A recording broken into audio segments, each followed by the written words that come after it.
Share వచ్చిందని demand చేస్తున్నారు అన్నప్పుడు అది మన భారతదేశంలో లేదు, మన సాంప్రదాయాల్లో లేదు. అది జర్మనీ లాంటి దేశంలో ప్రపోర్షనల్ ఓట్ షేర్ ఉన్నప్పుడు వాళ్ళకి పరిపాలనలోనూ ఆ ప్రజాస్వామ్య పద్ధతుల్లోనూ అవకాశం ఉంటుంది. కాబట్టి నిజంగా మీరు అది కోరుకుంటే జర్మనీకి వెళ్ళి పోటీ చేయమని చెప్పారు. ఏం మాట్లాడుతున్నాడు ఆయన అసలు ఈ రోజున? అసలు బేసికల్గా వైఎస్ఆర్సీపీ గతంలోనే మేము చెప్పాం, జనసేన పార్టీ నుంచి తాడు బొంగరం లేని పార్టీ ఇది. ఈ రోజుకి వాళ్ళకి సభ్యత్వం లేదు. లైఫ్ టైం ప్రెసిడెంట్గా ఆయన తీర్మానం చేసుకున్నాడు. ఎల్లకాలం అతనే అధ్యక్షుడని ఒక సభ ఏర్పాటు చేసి వారి తల్లిని పక్క దించేసి ఇతను ప్రకటించుకున్నాడు. ఎలక్షన్ కమిషన్ ఆఫ్ ఇండియా దాన్ని ఖండించింది. అటువంటి సిస్టమే లేదు, అటువంటి ప్రొసీజరే లేదు, మీరు ఎట్లా డిసైడ్ చేసుకుంటారు మీ పార్టీ ప్రెసిడెంట్ ఎవరు? అది ఆ విధానం కాదని ఆ రోజు చురకలు వేసింది. అందుకనే అంటున్నాను నేను, ఇంకిత జ్ఞానం లేని వ్యక్తి, రూల్స్ పాటించని వ్యక్తి తన సొంత వైఎస్ఆర్సీపీ పార్టీకి సభ్యత్వం లేదు. ఈరోజు వారి పార్టీ అధ్యక్షుడు ఎవరో కూడా వాళ్ళు తేల్చుతూ వాళ్ళు జనసేన పార్టీ పైన, మా పార్టీ అధ్యక్షుడు పవన్ కళ్యాణ్ గారి పైన చేస్తున్న వ్యాఖ్యలు నిజంగా చాలా విచిత్రంగా అనిపిస్తున్నాయి. పవన్ కళ్యాణ్ గారు ఏనాడు కూడా ప్రతిపక్షంలో ఒకలా, ప్రభుత్వంలో ఒకలా వ్యవహరించే మనిషి కాదు. మీరందరూ గతంలో చూశారు కౌలు రైతుల్ని ఏ విధంగా పవన్ కళ్యాణ్ గారు ఆదుకున్నారు. ఆత్మహత్యలు విపరీతంగా పెరిగిపోతుంటే జగన్మోహన్ రెడ్డి గారి పరిపాలనలో 5 కోట్ల రూపాయలు విరాళం ఆ రోజు ప్రకటించి రాష్ట్ర వ్యాప్తంగా మేము కౌలు రైతు భరోసా సభలు నిర్వహించి జిల్లాల్లో చివరికి నీ సొంత పులివెందుల నియోజకవర్గంలో 24 మందికి ₹1,00,000 చొప్పున పవన్ కళ్యాణ్ గారు అందించారు. నువ్వా మాట్లాడేది ఆయన గురించి? ఏనాడైనా నీ ప్రజా జీవితంలో ₹1 అయినా నువ్వు ఇచ్చావా? ఒక దాతగా నిలబడ్డావా? ఎవరన్నా ఆదుకున్నావా? ఎన్ని వేల మందికి పవన్ కళ్యాణ్ గారు తన సొంత నిధులు అందించి కార్యక్రమాలు చేసుకుంటూ వచ్చారు. ఎందుకు అంత విపరీతమైన ఆలోచన? ఎందుకు మీరు ఈ రోజున యువత గురించి మాట్లాడుతున్నాడు ఆయన? 44 లక్షల మందికి ఆయన ఉద్యోగాలు ఇచ్చాడంట. మరి వాలంటీర్స్ని ఏ విధంగా నిలబెట్టినా నువ్వు మోసం చేసావు, ముంచావు? చెప్పా చేయకుండా కనీసం వాలంటీర్స్ వాళ్ళ టర్మ్ ఎక్స్టెండ్ కూడా చేయకుండా ఎన్నికలప్పుడు నువ్వు చేసిన వాగ్దానాలు ఏంటి? వాలంటీర్స్కి మార్చిలోనే జియో ఎక్స్పైర్ అయిపోయింది, కనీసం జియోని కూడా నువ్వు ఎక్స్టెండ్ చేయలేదే. వాళ్ళ సంఖ్య కలుపుకొని నువ్వు 44 లక్షల మందికి నువ్వు ఉద్యోగాలు ఇచ్చావు అంటే యువత నమ్ముతారా? నిన్న ఇచ్చారు అద్భుతమైన తీర్పు ఆ యువత. ఏ విధంగా పట్టభద్రులు ఊహించని విధంగా సుమారు 70% మెజారిటీ వచ్చేటట్టు, ఓట్ బ్యాంక్ వచ్చేటట్టు, ఓట్ షేర్ వచ్చేటట్టు కూటమి ప్రభుత్వానికి అండగా నిలబడ్డారో మీరు అందరూ చూశారు. ఒక ఆర్థిక విధ్వంసం సృష్టించిన మనిషి స్వలాభం కోసం, సొంత ఆస్తుల కోసం గతంలో వాళ్ళ తండ్రి గారు ఉన్నప్పుడు కూడా అదే విధంగా ఉపయోగించుకుని తన 5 సంవత్సరాల పరిపాలన కూడా అదే విధంగా చేశారు. అసలు సూపర్ 6 గురించి నీకు మాట్లాడే అర్హత ఏదైనా అడుగుతున్నాను నేను. దీపావళి రోజు ఇచ్చాపురంలో రాష్ట్ర వ్యాప్తంగా ఉచితంగా 3 గ్యాస్ సిలిండర్లు మేము పంపిణీ చేస్తామని సూపర్ 6లో ఇచ్చిన వాగ్దానానికి అనుగుణంగా సిద్ధమైతే ఎంత దుష్ప్రచారం చేశారు, ఎన్నిసార్లు మీరు వార్తలు రాయిపించారు, కావాలని ప్రజల్లో అలజడి సృష్టించారు దుర్మార్గంగా. కానీ ఈరోజు లెక్క ఏంటి? 94,32,000 మందికి ఈరోజు గ్యాస్ సిలిండర్లు ఉచితంగా అందించాం. అద్భుతమైన కార్యక్రమం ప్రజల్లోకి తీసుకెళ్తున్నాం. నీలాగా మోసం చేసే కార్యక్రమం కాదు. ఎక్కడో బటన్ నొక్కేసాం అంటే నిజంగానే బటన్ ఎవరికి నొప్పారో, ఎవరికి అందించారో అనేది దీనిపైన చాలా ఆశ్చర్యకరంగా ఉంది. అదేవిధంగా ఈయన రైతుల గురించి మాట్లాడుతున్నాడు. ఈరోజు శాసన మండలిలో కూడా ప్రతిపక్ష నాయకులు, ఇతర సభ్యులు మాట్లాడారు. చాలా ఆశ్చర్యం కలిగించింది. విలువలతో కూడిన రాజకీయాలు చేయాలి. మీరు అనే ప్రతి మాటకి కట్టుబడి ఉండాలి. ఎన్నికల ముందు ఒక మాట, ఎన్నికలు అయిన తర్వాత ఒక మాట. ఇప్పుడు మీరు 175 నుంచి 11 దిగిపోయారు కాబట్టి మీరు బురదల్లే కార్యక్రమం చేపడుతున్నప్పుడు మేమే ప్రభుత్వంలో వచ్చినాక ఆశ్చర్యపోయాం. ధాన్యం కొనుగోలు విషయంలో మీరు రైతులను ఎంత మోసం చేశారు. కష్టపడి అహర్నిశలు కృషి చేసి రాష్ట్ర ప్రభుత్వం పైన ఒక నమ్మకంతో రైతులు ధాన్యం మీకు అమ్మితే 1674 కోట్ల రూపాయలు మీరు బాకీలు పెట్టి వదిలి వెళ్ళిపోయారు. ఇది మోసం కాదా? మడం తిప్పనన్న వ్యక్తి ఇది వాస్తవం కాదా? గౌరవ ముఖ్యమంత్రి గారు చంద్రబాబు నాయుడు గారు, అదేవిధంగా గౌరవ ఉప ముఖ్యమంత్రి పవన్ కళ్యాణ్ గారు సమర్థించి ఖచ్చితంగా దీనికి మనం ముందు తీసుకెళ్దామని చెప్పి భరోసా ఇచ్చినాక నెల రోజుల్లోనే మా కూటమి ప్రభుత్వం 1674 కోట్ల రూపాయలు గత ప్రభుత్వం చేసిన బకాయిల్ని మేము రైతులకి తీర్చాం. ధాన్యం కొనుగోలు విషయంలో ఈ రోజున భారతదేశంలో ఎక్కడ జరగని విధంగా ఒక అద్భుతమైన కార్యక్రమం ప్రజల్లో తీసుకెళ్ళాం, రైతాంగాన్ని కాపాడాం. 33,52,000 మెట్రిక్ టన్నుల ధాన్యం ఈ ఖరీఫ్ మాసంలో మేము కొనుగోలు చేశాం. నిన్న సాయంత్రం వరకు 7,772 కోట్ల రూపాయలతోటి ఈ ధాన్యం కొనుగోలు చేశాం. 94.6% 24 గంటల లోపే రైతు ఖాతాల్లోకి జమ చేశాం. అసలు ఊహించగలుగుతారా? మీరు ఎప్పుడైనా ఈ విధంగా నిజాయితీగా పనిచేశారా? ప్రజలకి మీరు అండగా నిలబడాల్సిన బాధ్యతని మీరు విస్మరించుకుని ఈ రోజున మీరు శాసనసభకు కూడా రాకుండా ఏ విధంగా వ్యవహరిస్తున్నారు? గతంలో వర్క్ ఫ్రమ్ హోమ్ ముఖ్యమంత్రి అయినా వర్క్ ఫ్రమ్ హోమ్ ముఖ్యమంత్రి కాస్త ఈ రోజున వర్క్ ఫ్రమ్ బెంగళూరు శాసనసభ్యుడిగా తయారయ్యాడు. శాసనసభకు వచ్చి మీరు మాట్లాడాలి కదా ప్రజల సమస్యల పైన. ఆ బాధ్యత లేదా మీకు? దేనికోసం చెప్పండి. మేము కష్టపడి ఈ రోజున ఆర్థిక ఇబ్బందుల్లో కూడా ప్రతి కార్యక్రమం నెట్టుకుంటూ ప్రజల్లోకి వెళ్తుంటే సివిల్ సప్లైస్ కార్పొరేషనే ఈరోజు 41 కోట్ల రూపాయలు అప్పులు చేసి మీరు వెళ్ళిపోయారు. ఏ విధంగా మీరు ఈ ఆర్థిక వ్యవస్థని ఇంత దుర్మార్గంగా ఇబ్బంది పెట్టారో ప్రజలందరూ కూడా చూశారు. కూటమి ప్రభుత్వానికి మేము మాటిస్తున్నాం, వచ్చే 2 నెలల్లోనే 100% మా సూపర్ 6లో మేము ఇచ్చిన వాగ్దానాలు నిలబెట్టుకుంటాం. మేము అందించాల్సిన సహాయం, భరోసా ఎక్కడ కూడా పొరపాటు చేయం. ముఖ్యమంత్రి గారు, గౌరవ ఉప ముఖ్యమంత్రి గారు పదే పదే చెప్తూ వస్తున్నారు, అన్నదాత సుఖీభవ అనే కార్యక్రమం ఖచ్చితంగా మేము రైతులను ఆదుకుంటాం. అదేవిధంగా తల్లికి వందనం, బిడ్డల్ని చదివించుకునే కార్యక్రమం, ఎంతమంది బిడ్డలున్నా సరే ఒక కుటుంబంలో వాళ్ళందరికీ కూడా 15,000 చొప్పున ఇస్తామని చెప్పి చాలా స్పష్టంగా దానికి బడ్జెట్ కేటాయింపులు కూడా చేసి మేము సిద్ధంగా ఉన్నాం. ప్రజలందరూ కూడా రోడ్లు ఏంటి మహాప్రభు అని బతిమలాడుకుంటే మీ ప్రభుత్వంలో గుంతలు కూడా పూడ్చలేదు. మీరు ఋషికొండ ప్యాలెస్కి మాత్రం 500 కోట్లు ఖర్చు పెట్టారు. శాశ్వతంగా ముఖ్యమంత్రి అయిపోతా అనుకున్నాడు. సముద్ర తీరాన ఒక అద్భుతమైన కట్టడిలో ఆయన అక్కడ నిలబడి ప్యాలెస్ లాగా దాన్ని తయారు చేసుకుని పర్మనెంట్గా ఇక్కడ ఉండిపోతామని ఒక పిచ్చి భ్రమలో చేసిన కార్యక్రమాన్ని ఎంత నష్టం కలిగించిందో రాష్ట్రానికి ఈరోజు మనం చూస్తున్నాం. పర్యాటక రంగానికే నష్టం కలిగించింది. నిధులన్నీ కూడా దారి మరలించారు. వందల సంఖ్యలో సలహాదారులను పెట్టుకున్నారు. దాదాపు 680 కోట్ల రూపాయలు సలహాదారుల పైన ఖర్చు పెట్టారు. సలహాదారుడు ముఖ్యమైన సలహాదారుడికి దాదాపు 160 కోట్లు ఖర్చు పెట్టారు ఆయనకి. మరి ఇంతమందిని ఉపయోగించుకుని కనీసం జల్ జీవన్ మిషన్లో కేంద్ర ప్రభుత్వం ఇచ్చిన 14,000 కోట్ల రూపాయలు కూడా మన రాష్ట్ర ప్రజలకి మీరు ఉపయోగించుకోలేకపోయారే. ఇంతకన్నా మోసం ఏమైనా ఉంటుందా?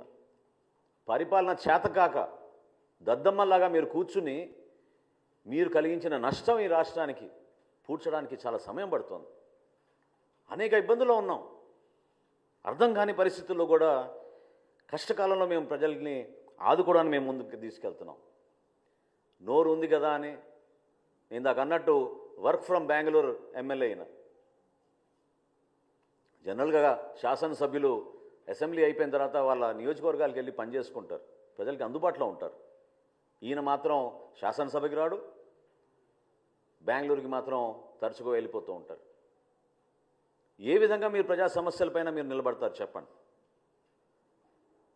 ప్రజలు మీకు ఒక శాసనసభ్యుడిగా మిమ్మల్ని ఎన్నుకున్నారు కదా, దాన్ని మీరు గౌరవించాలి కదా, నిలబడాలి కదా. ఇవన్నీ విస్మరించి కేవలం ఇట్లా ప్రెస్ మీట్లు పెట్టి మీ క్రిమినల్ మైండ్, అంటే నేను అనేది ఈరోజు పవన్ కళ్యాణ్ గారిని ప్రత్యేకంగా టార్గెట్ చేయాల్సిన అవసరం దేనికోసం వచ్చిందంటే, తన రాజకీయ ప్రస్థానంలో ఈ విధంగా ఆయన ముందుకెళ్తూ ఉంటాడు. ఒక క్రిమినల్ మైండ్. మేము కూడా అనొచ్చు కదా, నువ్వు కోడి కత్తికి ఎక్కువ గొడ్డలికి తక్కువ అని. ఏ విధంగా బాబాయ్ హత్య జరిగిందో అందరికీ తెలుసు కదా. ఇది పద్ధత? ప్రజాస్వామ్యంలో మీరందరూ కూడా ప్రత్యేకంగా ఒక పద్ధతి ప్రకారంగా మాట్లాడుకోవడం అలవాటు చేసుకోవాలి. గౌరవ ముఖ్యమంత్రి గారిని, ఆయనకున్న అనుభవం, ఆయనకున్న పరిచయాలు, ఈరోజు భారతదేశంలో ఆయన కష్టపడి జాతికి అంకితం చేసిన అమరావతిని, పోలవరంని, విశాఖపట్నం స్టీల్ ప్లాంట్ని పూర్తిగా మీరు విధ్వంసం పాలు చేస్తే ఏ విధంగా కేంద్రానికి వెళ్ళి అక్కడ ఉన్న భారతీయ జనతా పార్టీ నాయకుల్ని, నరేంద్ర మోడీ గారిని, ఇతర నాయకుల్ని, ఆయన పవన్ కళ్యాణ్ గారు కలిసి రాష్ట్రాన్ని నిధులు తీసుకొస్తున్నారు. కలిసి పనిచేయాల్సిన సందర్భం కాదా ఇదని నేను అడుగుతున్నా జగన్మోహన్ రెడ్డి గారిని. మీలో ఏమైనా ఇంకిత జ్ఞానం ఉంటే రాష్ట్ర ప్రజల పక్షాన్ని నిలబడండి. అభివృద్ధి కార్యక్రమాల్లో మీరు పాలు పంచుకోండి. సంక్షేమ కార్యక్రమాలు ఎక్కడైనా పొరపాటు జరుగుతుంటే ప్రభుత్వం దృష్టికి తీసుకురండి. ఎన్నికలు ఇంకా చాలా దూరంగా ఉన్నాయి మనకి. ప్రజలు మన ఎన్నుకుంది 5 సంవత్సరాల పరిపాలన అందించమని. అంతేగాని నోరు బారేసుకుని ప్రతిసారి మాట్లాడితే మాత్రం జనసేన పార్టీ మిమ్మల్ని ఈ విధంగా మీరు చేస్తున్న ఈ కార్యక్రమాల్ని ఖచ్చితంగా ఖండిస్తాం. ఇది చాలా తప్పు. ప్రజాస్వామ్యంలో ఒక బాధ్యత గల వ్యక్తిగా, ఒక మాజీ ముఖ్యమంత్రిగా మీరు అందించాల్సిన సలహాలు, సూచనలు మీరు ఇవ్వండి. వ్యక్తిగత విమర్శలకి, కించపరిచే విధంగా, దానివల్ల మీకు ఏదో ఓట్లు పడిపోతాయి అనుకుంటే మాత్రం నిన్నటి ఎన్నికలే మీకు దానికి నిదర్శనం. అందరికీ నమస్కారం అండి. శాసనసభ నియమావళికి వ్యతిరేకంగా, సభ సాంప్రదాయాలు మర్యాదలకు వ్యతిరేకంగా, అక్కడ ఉన్న నిబంధనలకు వ్యతిరేకంగా కనీసం ఇంకిత జ్ఞానం లేని వ్యక్తి జగన్మోహన్ రెడ్డి గారు. ప్రతిపక్ష నేత హోదా కావాలి అని ఆయన డిమాండ్ చేయడం అనేది ఎంత హాస్యాస్పదమో ఈరోజు గౌరవ సభాపతి గారు ఆయన ఇచ్చిన రూలింగ్లో రాష్ట్ర ప్రజలందరికీ కూడా అర్థమయ్యే విధంగా చాలా చక్కగా తీర్పిచ్చారు. ఆ రూలింగ్తో పాటు జనసేన నుంచి మేము డిమాండ్ చేశాం, ఖచ్చితంగా దీనిపైన ఒక చర్చ జరగాలి. కమిటీ ఆన్ ప్రివిలేజెస్కి ఇది రెఫర్ చేయాలి. ఎందుకంటే సభాపతి గారు హౌస్ కస్టోడియన్. మాకు వచ్చే గౌరవం కానివ్వండి, మాకు వచ్చే మర్యాద కానివ్వండి, సభాపతి స్థానాన్ని గౌరవించుకుంటేనే సభ్యులందరూ కూడా అదే విధంగా వస్తుంది. కానీ జగన్మోహన్ రెడ్డి గారు ప్రజాస్వామ్య పద్ధతికి విరుద్ధంగా నోరు దొరికింది కదా అని ఇష్టం వచ్చినట్టు మాట్లాడుకుంటూ తనకున్న మాధ్యమాల ద్వారా ప్రజల్లో ఒక నెరేటివ్ తీసుకెళ్ళడానికి చేసిన ప్రయత్నాన్ని జనసేన పార్టీ నుంచి మేము ఖండిస్తున్నాం. ప్రత్యేకంగా ఈరోజు మా పార్టీ అధ్యక్షులు, రాష్ట్ర ఉప ముఖ్యమంత్రి పవన్ కళ్యాణ్ గారి గురించి ఆయన చేసిన విమర్శలు చాలా బాధ కలిగించినాయి. మన స్థానం ఏంటని నిర్ణయించేది మన ప్రజలు. వై నాట్ 175 అని ఎగిరిన మనిషి 11కి పడిపోతే మతి సీమితం పోయినట్టుంది. ఆయనకు అర్థం కావడం లేదు. పవన్ కళ్యాణ్ గారు ఆ రోజు ఏం చెప్పారంటే, leader of opposition is a status, is a post. దాన్ని మీరు డిమాండ్ చేయలేరు. ఈ 5 సంవత్సరాలు దాని గురించి మర్చిపోండి. మీరు శాసనసభకు వచ్చి చర్చల్లో పాల్గొని ప్రజా సమస్యలపైన మీరు మాట్లాడండి అనే అంశం పైన ఆయన మాట్లాడినప్పుడు ఒక విలేకరి మరి వైఎస్ఆర్సీపీకి 39% ఓట్ షేర్ వచ్చిందని డిమాండ్ చేస్తున్నారు అన్నప్పుడు అది మన భారతదేశంలో లేదు, మన సాంప్రదాయాల్లో లేదు. అది జర్మనీ లాంటి దేశంలో ప్రపోర్షనల్ ఓట్ షేర్ ఉన్నప్పుడు వాళ్ళకి పరిపాలనలోనూ ఆ ప్రజాస్వామ్య పద్ధతుల్లోనూ అవకాశం ఉంటుంది. కాబట్టి నిజంగా మీరు అది కోరుకుంటే జర్మనీకి వెళ్ళి పోటీ చేయమని చెప్పారు. ఏం మాట్లాడుతున్నాడు ఆయన అసలు ఈ రోజున? అసలు బేసికల్గా వైఎస్ఆర్సీపీ గతంలోనే మేము చెప్పాం, జనసేన పార్టీ నుంచి తాడు బొంగరం లేని పార్టీ ఇది. ఈ రోజుకి వాళ్ళకి సభ్యత్వం లేదు. లైఫ్ టైం ప్రెసిడెంట్గా ఆయన తీర్మానం చేసుకున్నాడు. ఎల్లకాలం అతనే అధ్యక్షుడని ఒక సభ ఏర్పాటు చేసి వారి తల్లిని పక్క దించేసి ఇతను ప్రకటించుకున్నాడు. ఎలక్షన్ కమిషన్ ఆఫ్ ఇండియా దాన్ని ఖండించింది. అటువంటి సిస్టమే లేదు, అటువంటి ప్రొసీజరే లేదు, మీరు ఎట్లా డిసైడ్ చేసుకుంటారు మీ పార్టీ ప్రెసిడెంట్ ఎవరు, అది ఆ విధానం కాదని ఆ రోజు చురకలు వేసింది. అందుకనే అంటున్నాను నేను, ఇంకిత జ్ఞానం లేని వ్యక్తి, రూల్స్ పాటించని వ్యక్తి తన సొంత వైఎస్ఆర్సీపీ పార్టీకి సభ్యత్వం లేదు. ఈరోజు వారి పార్టీ అధ్యక్షుడు ఎవరో కూడా వాళ్ళు తేల్చుకోలేని పరిస్థితిలో వాళ్ళు జనసేన పార్టీ పైన, మా పార్టీ అధ్యక్షుడు పవన్ కళ్యాణ్ గారి పైన చేస్తున్న వ్యాఖ్యలు నిజంగా చాలా విచిత్రంగా అనిపిస్తున్నాయి.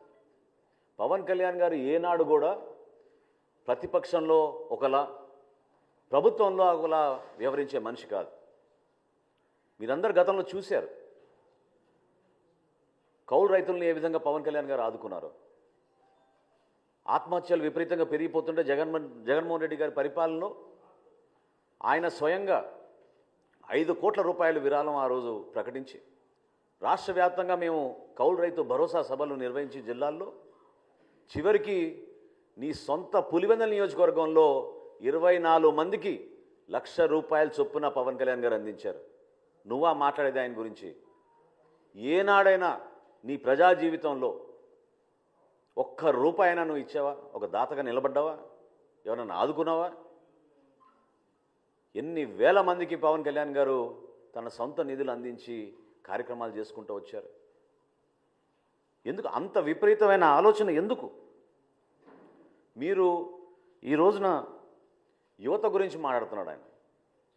44 లక్షల మందికి ఆయన ఉద్యోగాలు ఇచ్చాడంట. మరి వాలంటీర్స్ని ఏ విధంగా నిలబెట్టిన నువ్వు మోసం చేసావు, ముంచావు? చెప్పా చేయకుండా కనీసం వాలంటీర్స్ వాళ్ళ టర్మ్ ఎక్స్టెండ్ కూడా చేయకుండా ఎన్నికలప్పుడు నువ్వు చేసిన వాగ్దానాలు ఏంటి వాలంటీర్స్కి? మార్చిలోనే జియో ఎక్స్పైర్ అయిపోయింది, కనీసం జియోని కూడా నువ్వు ఎక్స్టెండ్ చేయలేదే.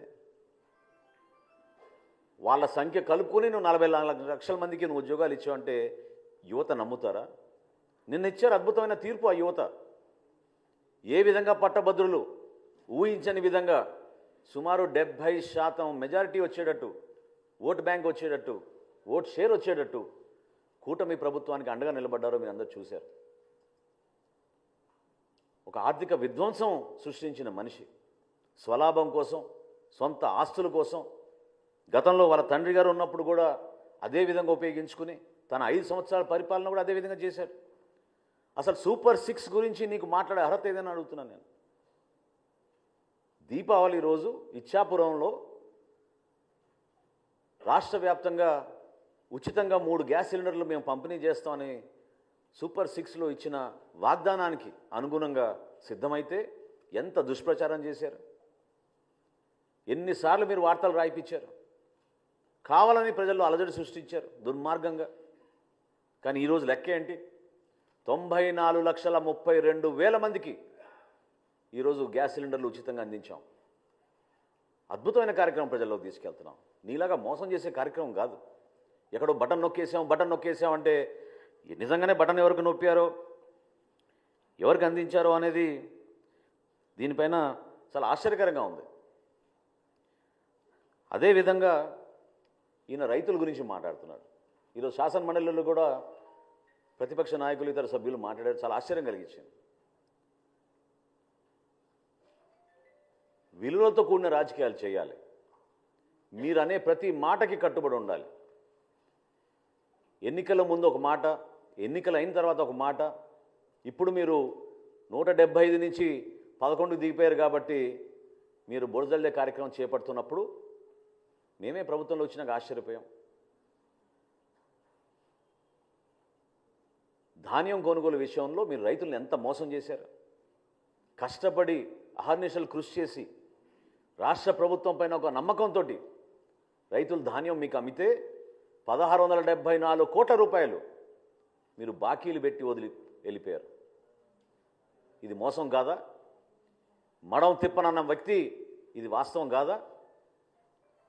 గౌరవ ముఖ్యమంత్రి గారు చంద్రబాబు నాయుడు గారు, అదేవిధంగా గౌరవ ఉప ముఖ్యమంత్రి పవన్ కళ్యాణ్ గారు సమర్థించి ఖచ్చితంగా దీనికి మనం ముందు తీసుకెళ్దామని చెప్పి భరోసా ఇచ్చినాక నెల రోజుల్లోనే మా కూటమి ప్రభుత్వం 1674 కోట్ల రూపాయలు గత ప్రభుత్వం చేసిన బకాయిల్ని మేము రైతులకి తీర్చాం. ధాన్యం కొనుగోలు విషయంలో ఈ రోజున భారతదేశంలో ఎక్కడ జరగని విధంగా ఒక అద్భుతమైన కార్యక్రమం ప్రజల్లో తీసుకెళ్ళాం, రైతాంగాన్ని కాపాడాం. 33,52,000 మెట్రిక్ టన్నుల ధాన్యం ఈ ఖరీఫ్ మాసంలో మేము కొనుగోలు చేశాం. నిన్న సాయంత్రం వరకు 7,772 కోట్ల రూపాయలతోటి ఈ ధాన్యం కొనుగోలు చేశాం. 94.6% 24 గంటల లోపే రైతు ఖాతాల్లోకి జమ చేశాం. అసలు ఊహించగలుగుతారా? మీరు ఎప్పుడైనా ఈ విధంగా నిజాయితీగా పనిచేశారా? ప్రజలకి మీరు అండగా నిలబడాల్సిన బాధ్యతని మీరు విస్మరించుకుని ఈ రోజున మీరు శాసనసభకు కూడా రాకుండా ఏ విధంగా వ్యవహరిస్తున్నారు? గతంలో వర్క్ ఫ్రమ్ హోమ్ ముఖ్యమంత్రి అయినా వర్క్ ఫ్రమ్ హోమ్ ముఖ్యమంత్రి కాస్త ఈ రోజున వర్క్ ఫ్రమ్ బెంగళూరు శాసనసభ్యుడిగా తయారయ్యాడు. శాసనసభకు వచ్చి మీరు మాట్లాడాలి కదా ప్రజల సమస్యల పైన. ఆ బాధ్యత లేదా మీకు? దేనికోసం చెప్పండి. మేము కష్టపడి ఈ రోజున ఆర్థిక ఇబ్బందుల్లో కూడా ప్రతి కార్యక్రమం నెట్టుకుంటూ ప్రజల్లోకి వెళ్తుంటే సివిల్ సప్లైస్ కార్పొరేషనే ఈరోజు 41 కోట్ల రూపాయలు అప్పులు చేసి మీరు వెళ్ళిపోయారు. ఏ విధంగా మీరు ఈ ఆర్థిక వ్యవస్థని ఇంత దుర్మార్గంగా ఇబ్బంది పెట్టారో ప్రజలందరూ కూడా చూశారు. కూటమి ప్రభుత్వం నుంచి మేము మాటిస్తున్నాం, వచ్చే 2 నెలల్లోనే 100% మా సూపర్ 6లో మేము ఇచ్చిన వాగ్దానాలు నిలబెట్టుకుంటాం. మేము అందించాల్సిన సహాయం, భరోసా ఎక్కడ కూడా పొరపాటు చేయం. ముఖ్యమంత్రి గారు, గౌరవ ఉప ముఖ్యమంత్రి గారు పదే పదే చెప్తూ వస్తున్నారు, అన్నదాత సుఖీభవ అనే కార్యక్రమం ఖచ్చితంగా మేము రైతులను ఆదుకుంటాం. అదేవిధంగా తల్లికి వందనం, బిడ్డల్ని చదివించుకునే కార్యక్రమం, ఎంతమంది బిడ్డలు ఉన్నా సరే ఒక కుటుంబంలో వాళ్ళందరికీ కూడా 15,000 చొప్పున ఇస్తామని చెప్పి చాలా స్పష్టంగా దానికి బడ్జెట్ కేటాయింపులు కూడా చేసి మేము సిద్ధంగా ఉన్నాం. ప్రజలందరూ కూడా రోడ్లు ఏంటి మహాప్రభు అని బతిమలాడుకుంటే మీ ప్రభుత్వంలో గుంతలు కూడా పూడ్చలేదు. మీరు ఋషికొండ ప్యాలెస్కి మాత్రం 500 కోట్లు ఖర్చు పెట్టారు. శాశ్వతంగా ముఖ్యమంత్రి అయిపోతా అనుకున్నాడు. సముద్ర తీరాన ఒక అద్భుతమైన కట్టడిలో ఆయన అక్కడ నిలబడి ప్యాలెస్ లాగా దాన్ని తయారు చేసుకుని పర్మనెంట్గా ఇక్కడ ఉండిపోతామని ఒక పిచ్చి భ్రమలో చేసిన కార్యక్రమాన్ని ఎంత నష్టం కలిగించిందో రాష్ట్రానికి ఈరోజు మనం చూస్తున్నాం. పర్యాటక రంగానికే నష్టం కలిగించింది. నిధులన్నీ కూడా దారి మరలించారు. వందల సంఖ్యలో సలహాదారులను పెట్టుకున్నారు. దాదాపు 680 కోట్ల రూపాయలు సలహాదారుల పైన ఖర్చు పెట్టారు. సలహాదారుడు ముఖ్యమైన సలహాదారుడికి దాదాపు 160 కోట్లు ఖర్చు పెట్టారు ఆయనకి. మరి ఇంతమందిని ఉపయోగించుకుని కనీసం జల్ జీవన్ మిషన్లో కేంద్ర ప్రభుత్వం ఇచ్చిన 14,000 కోట్ల రూపాయలు కూడా మన రాష్ట్ర ప్రజలకి మీరు ఉపయోగించుకోలేకపోయారే. ఇంతకన్నా మోసం ఏమైనా ఉంటుందా? పరిపాలన చేతకాక దద్దమ్మల్లాగా మీరు కూర్చుని మీరు కలిగించిన నష్టం ఈ రాష్ట్రానికి పూడ్చడానికి చాలా సమయం పడుతోంది. అనేక ఇబ్బందుల్లో ఉన్నాం. అర్థం కాని పరిస్థితుల్లో కూడా కష్టకాలంలో మేము ప్రజల్ని ఆదుకోవడానికి మేము ముందుకు తీసుకెళ్తున్నాం. నోరు ఉంది కదా అని ఇందాక అన్నట్టు వర్క్ ఫ్రమ్ బెంగళూరు ఎమ్మెల్యే అయినా జనరల్గా శాసనసభ్యులు అసెంబ్లీ అయిపోయిన తర్వాత వాళ్ళ నియోజకవర్గాలకు వెళ్ళి పనిచేసుకుంటారు, ప్రజలకి అందుబాటులో ఉంటారు. ఈయన మాత్రం శాసనసభకి రాడు, బెంగళూరుకి మాత్రం తరచుగా వెళ్ళిపోతూ ఉంటారు. ఏ విధంగా మీరు ప్రజా సమస్యలపైన మీరు నిలబడతారు చెప్పండి? ప్రజలు మీకు ఒక శాసనసభ్యుడిగా మిమ్మల్ని ఎన్నుకున్నారు కదా, దాన్ని మీరు గౌరవించాలి కదా, నిలబడాలి కదా. ఇవన్నీ విస్మరించి కేవలం ఇట్లా ప్రెస్ మీట్లు పెట్టి మీ క్రిమినల్ మైండ్, అంటే నేను అనేది ఈరోజు పవన్ కళ్యాణ్ గారిని ప్రత్యేకంగా టార్గెట్ చేయాల్సిన అవసరం దేనికోసం వచ్చిందంటే, తన రాజకీయ ప్రస్థానంలో ఈ విధంగా ఆయన ముందుకెళ్తూ ఉంటాడు. ఒక క్రిమినల్ మైండ్. మేము కూడా అనొచ్చు కదా, నువ్వు కోడి కత్తికి ఎక్కువ గొడ్డలికి తక్కువ అని. ఏ విధంగా బాబాయ్ హత్య జరిగిందో అందరికీ తెలుసు కదా. ఇది పద్ధత. ప్రజాస్వామ్యంలో మీరందరూ కూడా ప్రత్యేకంగా ఒక పద్ధతి ప్రకారంగా మాట్లాడుకోవడం అలవాటు చేసుకోవాలి. గౌరవ ముఖ్యమంత్రి గారిని, ఆయనకున్న అనుభవం, ఆయనకున్న పరిచయాలు, ఈరోజు భారతదేశంలో ఆయన కష్టపడి జాతికి అంకితం చేసిన అమరావతిని, పోలవరంని, విశాఖపట్నం స్టీల్ ప్లాంట్ని పూర్తిగా మీరు విధ్వంసం పాలు చేస్తే ఏ విధంగా కేంద్రానికి వెళ్ళి అక్కడ ఉన్న భారతీయ జనతా పార్టీ నాయకుల్ని, నరేంద్ర మోడీ గారిని, ఇతర నాయకుల్ని, ఆయన పవన్ కళ్యాణ్ గారు కలిసి రాష్ట్రాన్ని నిధులు తీసుకొస్తున్నారు. కలిసి పనిచేయాల్సిన సందర్భం కాదా ఇదని నేను అడుగుతున్నా జగన్మోహన్ రెడ్డి గారిని. మీలో ఏమైనా ఇంకిత జ్ఞానం ఉంటే రాష్ట్ర ప్రజల పక్షాన్ని నిలబడండి. అభివృద్ధి కార్యక్రమాల్లో మీరు పాలు పంచుకోండి. సంక్షేమ కార్యక్రమాలు ఎక్కడైనా పొరపాటు జరుగుతుంటే ప్రభుత్వం దృష్టికి తీసుకురండి. ఎన్నికలు ఇంకా చాలా దూరంగా ఉన్నాయి మనకి. ప్రజలు మన ఎన్నుకుంది 5 సంవత్సరాల పరిపాలన అందించమని. అంతేగాని నోరు బారేసుకుని ప్రతిసారి మాట్లాడితే మాత్రం జనసేన పార్టీ మిమ్మల్ని ఈ విధంగా మీరు చేస్తున్న ఈ కార్యక్రమాల్ని ఖచ్చితంగా ఖండిస్తాం. ఇది చాలా తప్పు. ప్రజాస్వామ్యంలో ఒక బాధ్యత గల వ్యక్తిగా, ఒక మాజీ ముఖ్యమంత్రిగా మీరు అందించాల్సిన సలహాలు, సూచనలు మీరు ఇవ్వండి. వ్యక్తిగత విమర్శలకి కించపరిచే విధంగా, దానివల్ల మీకు ఏదో ఓట్లు పడిపోతాయి అనుకుంటే మాత్రం నిన్నటి ఎన్నికలే మీకు దానికి నిదర్శనం. అందరికీ నమస్కారం అండి. శాసనసభ నియమావళికి వ్యతిరేకంగా, సభ సాంప్రదాయాలు మర్యాదలకు వ్యతిరేకంగా, అక్కడ ఉన్న నిబంధనలకు వ్యతిరేకంగా కనీసం ఇంకిత జ్ఞానం లేని వ్యక్తి జగన్మోహన్ రెడ్డి గారు. ప్రతిపక్ష నేత హోదా కావాలి అని ఆయన డిమాండ్ చేయడం అనేది ఎంత హాస్యాస్పదమో ఈరోజు గౌరవ సభాపతి గారు ఆయన ఇచ్చిన రూలింగ్లో రాష్ట్ర ప్రజలందరికీ కూడా అర్థమయ్యే విధంగా చాలా చక్కగా తీర్పిచ్చారు. ఆ రూలింగ్తో పాటు జనసేన నుంచి మేము డిమాండ్ చేశాం, ఖచ్చితంగా దీనిపైన ఒక చర్చ జరగాలి. కమిటీ ఆన్ ప్రివిలేజెస్కి ఇది రెఫర్ చేయాలి. ఎందుకంటే సభాపతి గారు హౌస్ కస్టోడియన్. మాకు వచ్చే గౌరవం కానివ్వండి, మాకు వచ్చే మర్యాద కానివ్వండి, సభాపతి స్థానాన్ని గౌరవించుకుంటేనే సభ్యులందరూ కూడా అదే విధంగా వస్తుంది. కానీ జగన్మోహన్ రెడ్డి గారు ప్రజాస్వామ్య పద్ధతికి విరుద్ధంగా నోరు దొరికింది కదా అని ఇష్టం వచ్చినట్టు మాట్లాడుకుంటూ తనకున్న మాధ్యమాల ద్వారా ప్రజల్లో ఒక నెరేటివ్ తీసుకెళ్ళడానికి చేసిన ప్రయత్నాన్ని జనసేన పార్టీ నుంచి మేము ఖండిస్తున్నాం. ప్రత్యేకంగా ఈరోజు మా పార్టీ అధ్యక్షులు, రాష్ట్ర ఉప ముఖ్యమంత్రి పవన్ కళ్యాణ్ గారి గురించి ఆయన చేసిన విమర్శలు చాలా బాధ కలిగించినాయి. మన స్థానం ఏంటని నిర్ణయించేది మన ప్రజలు. వై నాట్ 175 అని ఎగిరిన మనిషి 11కి పడిపోతే మతి సీమితం పోయినట్టుంది.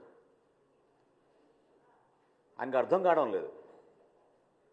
పవన్ కళ్యాణ్ గారు ఆ రోజు ఏం చెప్పారంటే, leader of opposition is a status, is a post. దాన్ని మీరు డిమాండ్ చేయలేరు. ఈ 5 సంవత్సరాలు దాని గురించి మర్చిపోండి. మీరు శాసనసభకు వచ్చి చర్చల్లో పాల్గొని ప్రజా సమస్యలపైన మీరు మాట్లాడండి అనే అంశం పైన ఆయన మాట్లాడినప్పుడు ఒక విలేకరి మరి వైఎస్ఆర్సీపీకి 39% ఓట్ షేర్ వచ్చిందని డిమాండ్ చేస్తున్నారు అన్నప్పుడు అది మన భారతదేశంలో లేదు, మన సాంప్రదాయాల్లో లేదు. అది జర్మనీ లాంటి దేశంలో ప్రపోర్షనల్ ఓట్ షేర్ ఉన్నప్పుడు వాళ్ళకి పరిపాలనలోనూ ఆ ప్రజాస్వామ్య పద్ధతుల్లోనూ అవకాశం ఉంటుంది. కాబట్టి నిజంగా మీరు అది కోరుకుంటే జర్మనీకి వెళ్ళి పోటీ చేయమని చెప్పారు. ఏం మాట్లాడుతున్నాడు ఆయన అసలు ఈ రోజున? అసలు బేసికల్గా వైఎస్ఆర్సీపీ గతంలోనే మేము చెప్పాం, జనసేన పార్టీ నుంచి తాడు బొంగరం లేని పార్టీ ఇది. ఈ రోజుకి వాళ్ళకి సభ్యత్వం లేదు. లైఫ్ టైం ప్రెసిడెంట్గా ఆయన తీర్మానం చేసుకున్నాడు. ఎల్లకాలం అతనే అధ్యక్షుడని ఒక సభ ఏర్పాటు చేసి వారి తల్లిని పక్క దించేసి ఇతను ప్రకటించుకున్నాడు. ఎలక్షన్ కమిషన్ ఆఫ్ ఇండియా దాన్ని ఖండించింది. అటువంటి సిస్టమే లేదు, అటువంటి ప్రొసీజరే లేదు, మీరు ఎట్లా డిసైడ్ చేసుకుంటారు మీ పార్టీ ప్రెసిడెంట్ ఎవరు? అది ఆ విధానం కాదని ఆ రోజు చురకలు వేసింది. అందుకనే అంటున్నాను నేను, ఇంకిత జ్ఞానం లేని వ్యక్తి